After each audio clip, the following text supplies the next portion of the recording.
Queria saudar com os irmãos com a graça e a paz do nosso Senhor Jesus Cristo.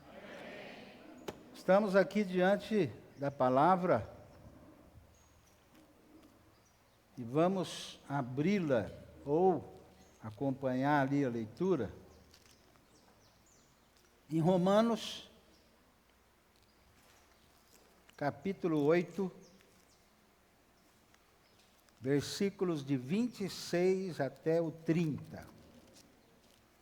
Romanos, capítulo 8, de 26 até o 30.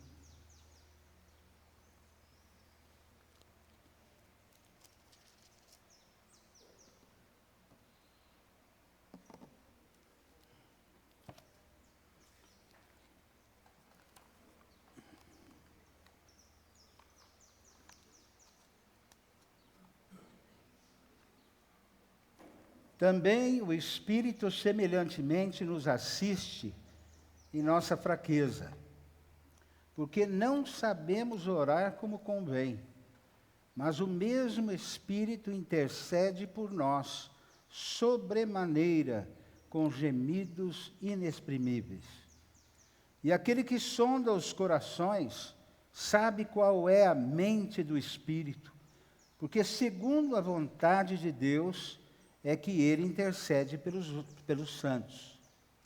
Sabemos que todas as coisas cooperam para o bem daqueles que amam a Deus, daqueles que são chamados segundo o seu propósito. Porquanto aos que de antemão conheceu, também os predestinou para serem conformes à imagem do seu Filho, a fim de que ele seja o primogênito entre muitos irmãos, e aos que predestinou, a estes também chamou, e aos que chamou, a estes também justificou, e aos que justificou, a estes também glorificou. Que Deus abençoe a leitura da sua palavra e vamos orar um instante. Obrigado, Senhor, porque vivemos num país onde podemos abrir a Bíblia, estudá-la, ler. Em nome de Jesus, muito obrigado por isso. Mas nós ainda assim necessitamos, Senhor, que o Teu Espírito nos dê revelação, discernimento da Tua palavra, para que nós possamos guardá-la nos nossos corações, para não mais pecarmos contra o Senhor. Senhor, eu intercedo e oro pelos irmãos e por mim mesmo. Por mim eu peço misericórdia, que o Senhor possa me usar nessa manhã, para falar o meu coração, e oro também pelos irmãos, que todos nós possamos abrir os nossos ouvidos, para ouvir a Tua palavra, escutar a Tua palavra e termos revelação dela. Em nome de Jesus. Amém. É um texto conhecido, muito conhecido, mas essa semana, eu pensando e orando no que falar, queria dar uma sequência à palavra de domingo passado, onde meu pai falou da igreja. E eu não vou falar bem da igreja, eu vou falar de nós. Mas como nós somos a igreja, eu vou falar para a igreja e da igreja, né? Durante a vida, nós planejamos muitas coisas. Durante a vida, nós colocamos metas, colocamos desafios para nós mesmos, planejamos, desenhamos, oramos até em cima. Mas quantos projetos nossos que chega num ponto, não dá mais certo, chega num ponto, não vai mais para frente, ou não é verdade? Quantas vezes no começo do ano você coloca alguns desafios para você mesmo, né? Esse ano eu vou ler a Bíblia todos os dias. Vou orar 3 vezes ao dia e vou fazer regime. O primeiro que cai é o regime. E vai daí. Mas, eu tenho uma boa notícia. O nosso Deus, que planejou a nossa salvação, Ele não precisou fazer rascunho, Ele não precisou fazer gráficos, porque o plano de Deus, ou os planos de Deus, não podem ser frustrados. O plano de Deus para a sua vida começou na eternidade, lá atrás, e vai durar por toda a eternidade lá na frente. O plano de Deus é perfeito, porque a vontade de Deus é perfeita. E o plano de Deus tem início e vai até o fim. E o melhor disso tudo, Deus já viveu lá e já viveu lá.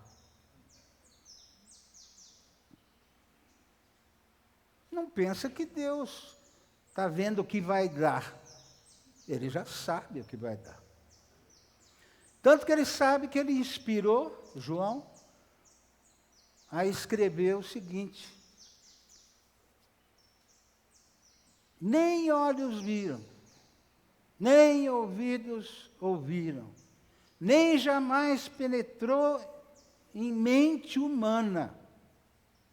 Ou seja, se você pensar nas melhores coisas que você conhece, é muito mais que isso. Eu pensava, por exemplo, que o céu fosse ser assim. Eu ia chegar, ser recebido, e aí, vamos comer alguma coisa. Aí aquela mesa com costela, picanha, aquela coisa. E aí chega um anjo e fala assim: agora você pode comer que não engorda. Mas eu sei lá se lá no céu vai ter comida, né? Mas o que eu sei é o seguinte, que os meus pensamentos, a minha mente, nem imagina o que aquilo lá é. Por quê? Porque foi Deus que planejou. E quando Deus planeja, Joaquim, nós chegamos lá.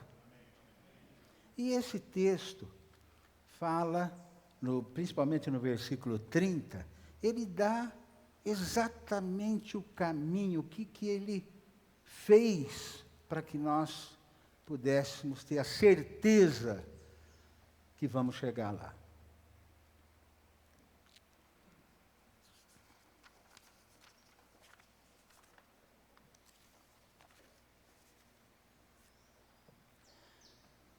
Ok. Existe nas livrarias, eu não sou muito de ir em livraria, mas eu vou quando eu estou em aeroporto. Aí eu vou, não tenho o que fazer, estou esperando. E tem um monte de livro de autoajuda. De autoajuda. Como enriquecer em uma semana, como isso, como aquilo. Mas o interessante é que vários desses livros dizem que nós temos a força em nós mesmos. Outros, nós temos a força aqui na nossa mente. Você é um gigante. Você é capaz. Aí eu estava lendo esse texto e vi que Deus fala exatamente ao contrário. Exatamente ao contrário. No versículo que nós lemos aqui, o primeiro, diz assim: o Espírito semelhantemente nos assiste em nossa fraqueza. Paulo disse, escreveu, quando eu sou fraco, ou seja, quando eu reconheço que sou fraco, daí é que sou forte. Por quê? Porque daí Deus nos assiste. Agora, se você acha que você é gigante, que você tem a força, Deus fica esperando um pouco. Né? E eu li também, não sei que livro que eu li, ou se foi numa seleções, que o ateu, ele é ateu, enquanto não pega aquele câncer violento. Porque depois, pode ser que ele não faça isso na tua frente, mas ele vai tentar. Então Deus fala sobre nós que nós somos fracos. Tanto que eu posso te autorizar agora a virar para o irmão aí e dizer, ó, você é fraco, você é um fracote.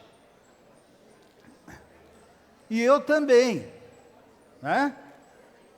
Nós somos fracos.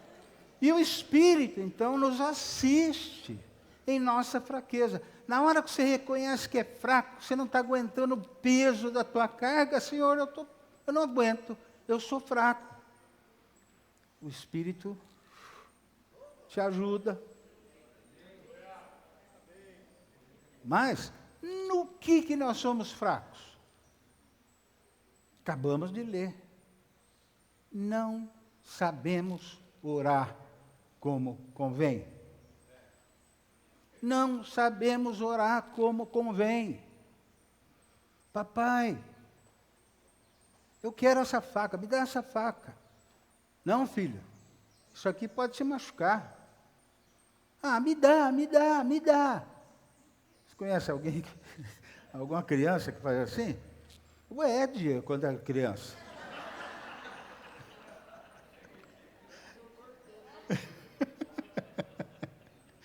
Né? O pai sabe o melhor para o filho. A mãe sabe melhor para o filho. Não é hora agora de comer chocolate. Né? Gente, nós não sabemos orar como convém. Pedimos. Pode pedir quando você quiser, porque a Bíblia fala para você pedir. Mas aqui fala, pedimos, mas pedimos mal. Eu não vou pedir para levantar a mão, mas tem alguém aqui que ora para Deus como se Deus estivesse completamente por fora daquilo que se passa na sua vida? Senhor, me dê uma noiva. Eu orei, o Senhor deu uma noiva linda, maravilhosa. Ela está aí? Tá? Grandiosa. Eu orei. Mas eu não posso orar, Senhor, me dê uma noiva, aquela que for da tua vontade. Conquanto que seja Mariazinha. Outros oram assim, Senhor, o Senhor sabe que todos os dias eu tenho que atravessar aquela ponte. E é um perigo. Vem ônibus, vem tal. Até uma abelha me picou no meio lá que eu estava. O senhor sabe disso? Então o senhor tem que me abençoar dessa maneira. Quando eu for atravessar a ponte, alguém me para me dar carona até o outro lado. Explica para Deus, explica, né? Deus sabe todas as coisas. Ele planejou a tua vida lá atrás, nos céus, na casa dele. Ele planejou, ele colocou um propósito. Eu vou ter filhos, mas os filhos têm que ser semelhantes a mim. ao meu filho. Ora, semelhante a ele, isso significa que Deus sabe como que ele te quer. Perfeito. Varão perfeito. Mas nós não sabemos. Nós não sabemos orar como convém. Não é? Mas o Senhor nos assiste. E Ele colocou o terceiro membro da Trindade, santa e eterna, Ele colocou para habitar nos seus filhos. O Espírito está aqui, ó. Isso significa, Deus está aqui.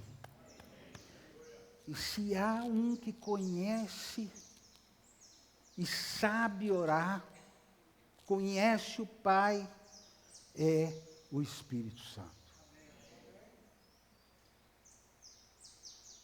Ele sabe a vontade do Pai. Ele sabe o caminho que eu tenho que trilhar para chegar a ser varão perfeito, filho semelhante a Cristo Jesus. E esse Espírito, mesmo sendo Espírito Santo, e aqui em Romanos, um pouco antes aqui, diz que a natureza geme. Depois vai dizer que a igreja geme. Mas depois vai dizer que o Espírito Santo geme com inexprimíveis. O Espírito Santo, ele sabe falar inglês, francês, grego, qualquer coisa. Qualquer língua humana ele sabe falar. Além disso, ele sabe falar a língua dos anjos. Além disso, ele sabe falar a língua do Pai, do Filho e Ele. Além disso, ele geme. Eu pergunto, quando que nós gememos? Quando você tem uma dor muito forte, não é? Gememos porque nós não encontramos palavras. E aí gememos. A natureza geme.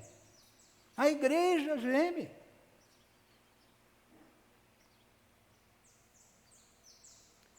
E o Espírito Santo, apesar de saber falar todas as línguas, por você, ele geme. Geme. Deus conhece, sabe por que ele geme. Né? Ok, com gemidos inexprimíveis.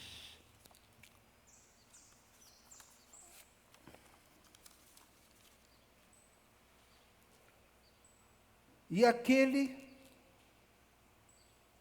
que sonda os corações sabe qual é a mente do Espírito. Quem que sonda os corações? O Pai. Não é? Deus, tu me sondas e me conheces. Sabes quando me levanto, quando me assento. De longe penetras os meus pensamentos. A palavra ainda não me chegou à língua e tu, Senhor, já conheces todas. Tal conhecimento é maravilhoso demais para mim. O Espírito conhece, ou Deus conhece a mente do Espírito. E, portanto, Deus sabe por que ele geme por você e por mim. Jesus gemeu. Jesus gemeu no Getsemane e na cruz. Sabe por quem? Por você e por mim. E o Espírito hoje nos assiste com esse gemido. E ele conhece a mente de Deus e que ele intercede pelos santos. Sabemos que todas as coisas cooperam para o bem daqueles que amam a Deus, daqueles que são chamados segundo o seu propósito. Meus irmãos, tudo que acontece, Deus sabe. Deus sabe. Ele sabe quantos fios de cabelo você tem na cabeça agora. E Ele sabe quantos caíram. E quantos que vão cair hoje. Tem aquelas árvores ali fora, Ele conhece cada folha. E sabe quando uma folha cai. Esse é o nosso Deus. Esse é o nosso Deus que o Espírito Santo conhece. Agora, quantas coisas aconteceram na sua vida boas? Diga uma para o irmão, mãe. Rápido, rápido. Nascimento dos meus filhos. Né? Agora, quantas coisas aconteceram na tua vida, aconteceram na sua vida de ruim, que você achou que foi terrível? Fala para o irmão aí. Ou você não tem coisa ruim? Né? Não aconteceu nada de ruim? A morte da minha filha. Não é? Ou choveu no dia que eu ia jogar bola.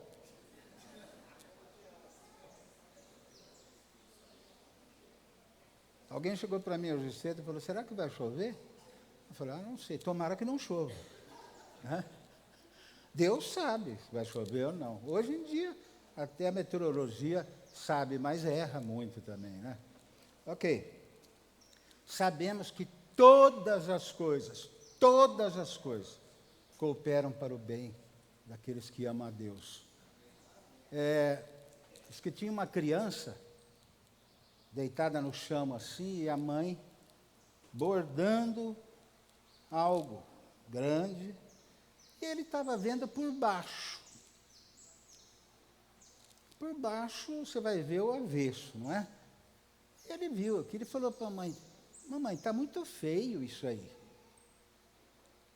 Ela olhou, peraí, filho. Pôs no chão, pegou ele no colo, e agora? Olha aí de cima para baixo. Agora sim, agora está lindo. Não importa o que está acontecendo na sua vida hoje, vai chegar o dia que Deus vai te pegar no colo e mostrar o que Ele fez na sua vida. Amém? Todas as coisas cooperam para o bem daqueles que amam a Deus.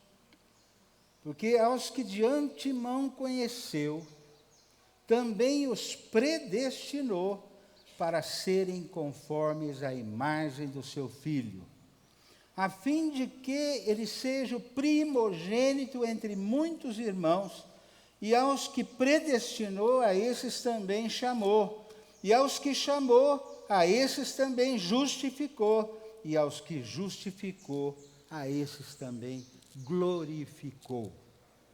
Esse é o que Deus está fazendo na sua vida. Olha, primeiro, Ele te predestinou, versículo 29.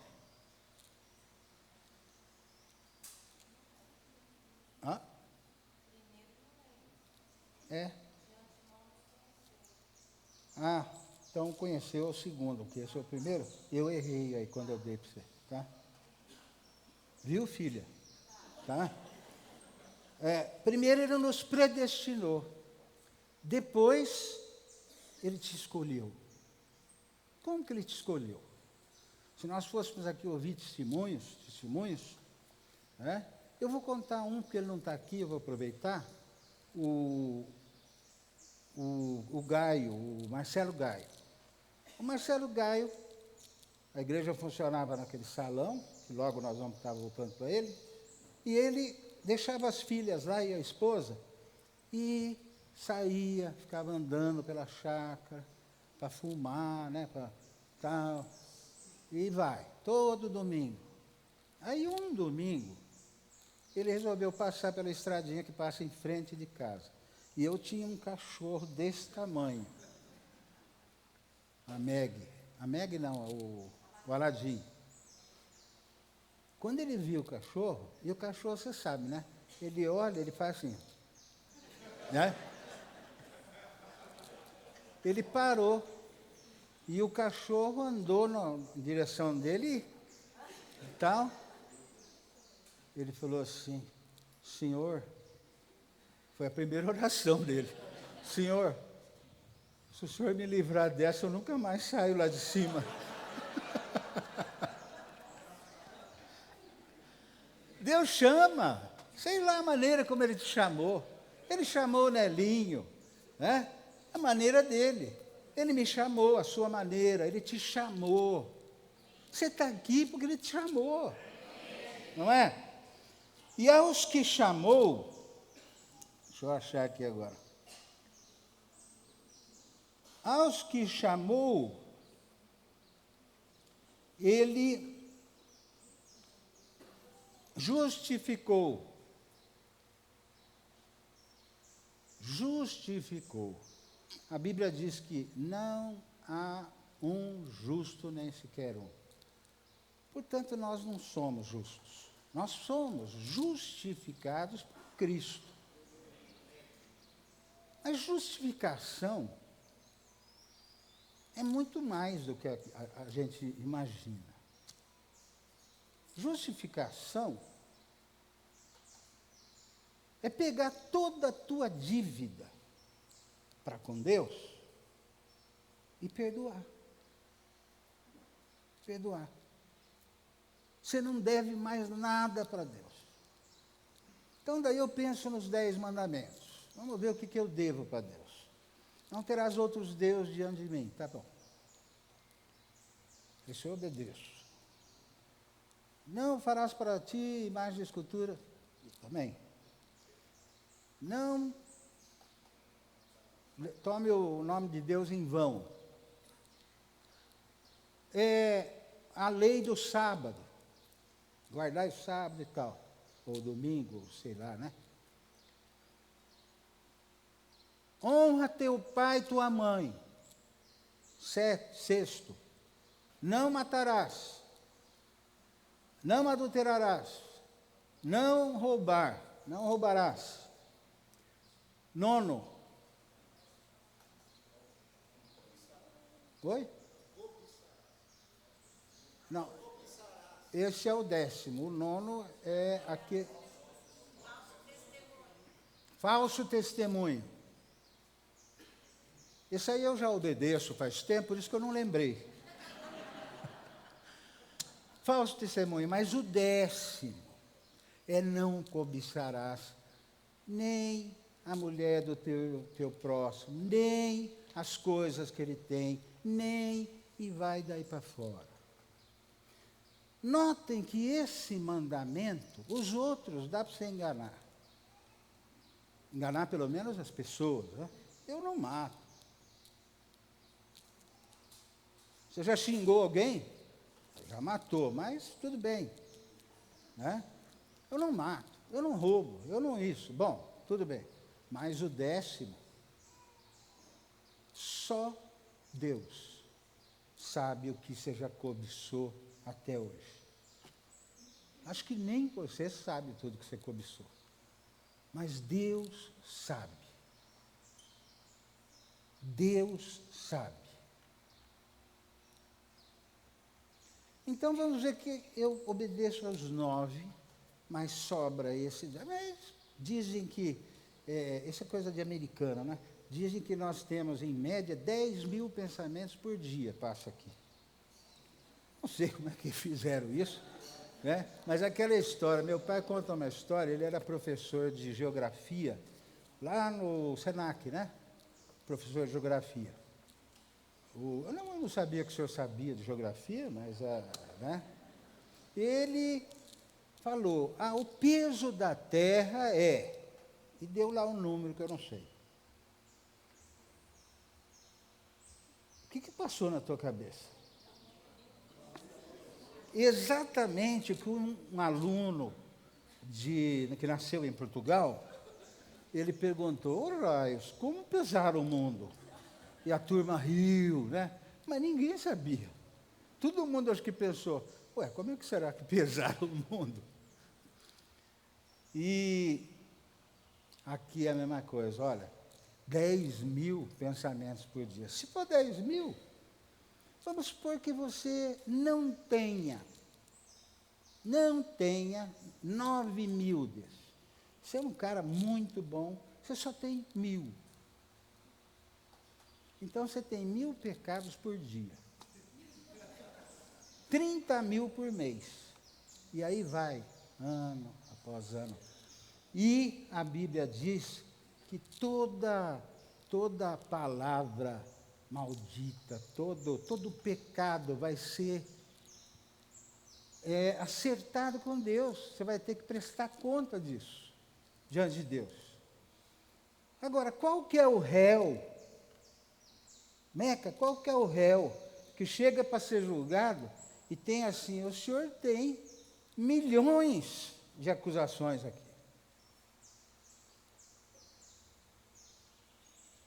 Só que Deus vai olhar para o filho, vai olhar para você, vai se lembrar da cruz e vai anular tudo isso. Nós somos fracos, nós somos pecadores, portanto, nós temos que olhar para cima, para o nosso Deus, que é a única solução para as nossas vidas, para o nosso pecado. E Deus vai, ou melhor, e Cristo vai justificar você e eu diante do Pai.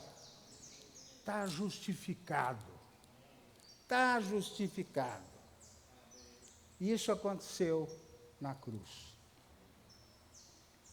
Você lembra quando Jesus disse as últimas coisas que ele disse, ou melhor, a penúltima?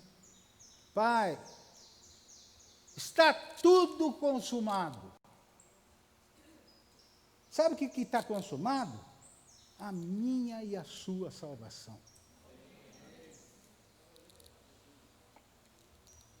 Porque aquele que justificou você,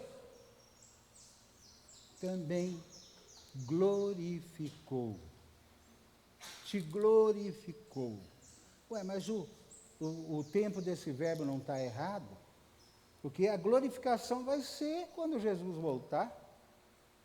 Não está. Ele já te glorificou. Deus está lá. Está lá e está lá no dia da glorificação. Então, além de justificar, de redimir você e eu, Ele vai glorificar, e já nos glorificou, já nos glorificou. Amém? Amém. Amém. Diga assim: olha, você foi justificado, mas você foi glorificado.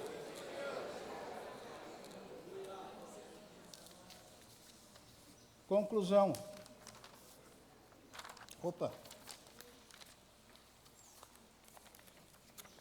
Conclusão.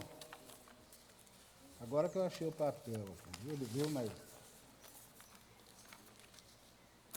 Conclusão, nós vamos ler aí na Bíblia os versículos de 31 em diante até o final. Então, aquele que predestinou, aquele que escolheu, aquele que justificou, aquele que glorificou,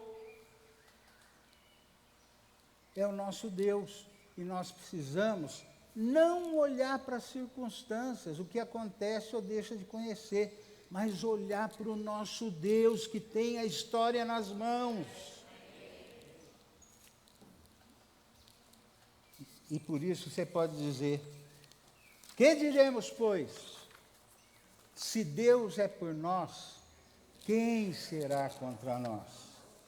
aquele que não poupou o seu próprio Filho, antes por todos nós o entregou, porventura não nos dará graciosamente com ele todas as coisas? Quem tentará acusação contra os eleitos de Deus? É Deus quem os justifica. Quem os condenará? É Cristo Jesus, quem morreu, ou antes, quem ressuscitou, o qual está à direita de Deus e também intercede por nós. Quem nos separará do amor de Cristo? Será tribulação, será angústia, será perseguição, será fome, nudez, perigo, espada? Como está escrito, por amor de ti, somos entregues à morte o dia todo. Fomos considerados como ovelhas para o matadouro. Em todas estas coisas, porém, somos mais que vencedores por meio daquele que nos amou. Porque eu estou bem certo de que nem a morte, nem a vida, nem os anjos, nem os demônios, principados, nem as coisas presentes, nem aquelas do futuro, do porvir, nem os poderes, nem a altura, nem a profundidade, nem qualquer outra criatura poderá separar-nos do amor de Deus que está em Cristo, o nosso Senhor. Que Deus abençoe os irmãos.